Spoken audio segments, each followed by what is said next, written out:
नमस्कार. आपल्या देशातील लोकसभा निवडणुका पार पडल्या. लोकसभा निवडणुकांमध्ये भाजपच्या अनेक दिग्गज नेत्यांकडनं भाजपकडनं असे वक्तव्य केले जात होते की यावेळेस आपकी बार 400 पार, म्हणजे भाजपला जवळपास 400च्या वर जागा जिंकायच्यात. खुद्द नरेंद्र मोदी जे की आपल्या देशाचे पंतप्रधान आहेत, त्यांनी देखील असं वक्तव्य केलं की आम्हाला यावेळेस जवळपास 400पेक्षा जास्त सीटा जिंकायच्यात.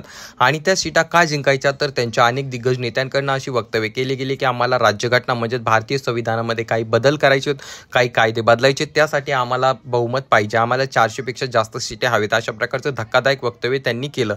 त्याबाबत जे आहे भाजपच्या पंकजा मुंडे, ज्या की महाराष्ट्रातील बीड जिल्ह्यातील भाजपचे नेते आहेत, त्यांचा देखील एक व्हिडिओ मध्यंतरी सोशल मीडियावरती मोठ्या प्रमाणात व्हायरल झाला. त्यामध्ये त्या स्पष्टपणे बोलताना दिसल्या की ही काय साधी सुधी निवडणूक नाही, ही तर लोकसभेची निवडणूक आहे. यामध्ये आपल्याला खासदार निवडायचा असतो, त्याला लोकसभेत पाठवायचं असतं. त्या ठिकाणी गेल्यानंतर आपल्याला संविधानात काही बदल करायचे, कायद्यात काही बदल करायचे, तर ते फक्त आपण संसदेत जाऊनच करू शकतो. अशा प्रकारचं धक्कादायक वक्तव्य जे आहे त्यांच्याकडनं करण्यात आला आणि त्यांचा तो व्हिडिओ सोशल मीडियावरती व्हायरल झाला. त्यानंतर राजस्थानमधील भाजपचे काही दिग्गज नेते असतील, त्यांच्याकडनं देखील असे व्हिडिओ व्हायरल करण्यात आले, त्यांच्याकडनं देखील असे वक्तव्य करण्यात आले. परंतु आता त्यानंतर भाजपला चांगलाच मोठा फटका आपल्या देशामध्ये पाहायला मिळाला.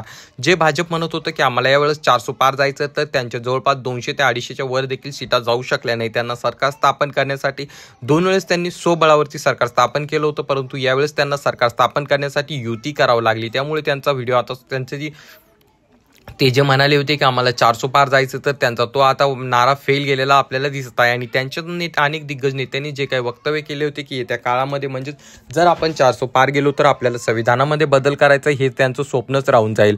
तुम्हाला सांगू इच्छितो, आपल्या देशातील प्रवर्ग जो आहे अतिशय हुशार आहे आणि ते या सर्व अशा प्रकारच्या गोष्टींना भुलत नाही. परंतु यावेळेस त्यांची सरकार जरी आली असेल, तर सरकार आल्यानंतर जे आहे नरेंद्र मोदी यांनी सर्वात अगोदर डॉक्टर बाबासाहेब आंबेडकर यांच्या मूर्तीसमोर डोकं टेकविलं आणि त्यानंतर ते भारतीय संविधानापुढे नतमस्तक होताना दिसले. ज्यावेळेस ते भारतीय संविधानापुढे नतमस्तक होत होते, तेव्हा ते जणू मनातल्या मनात म्हणत असतील की कदाचित या देशातील संविधानापेक्षा कोणीही मोठं नाही किंवा या देशातील कायद्यापेक्षा कोणीही मोठं किंवा सरस ठरू शकत नाही. आपण फक्त संविधान बदलाची गोष्ट केली आणि त्यानंतर इथे लोकांनी आपल्याला डायरेक्ट जागाच दाखवून दिली. जेव्हा आपण जवळपास दोन टर्ममध्ये आपण स्वबळावरती निवडून आलो, परंतु यावेळेस त्यांनी जे आहे संविधान बदलाची गोष्ट केली, 400 पारची गोष्ट केली आणि ते स्वबळावर सरकार स्थापन करू शकले नाही. परंतु मागच्या वेळेस ते 300च्या आसपास सीटे घेऊन आले होते, तर यावेळेस त्यांना 250 सीटे मिळालेली नाही.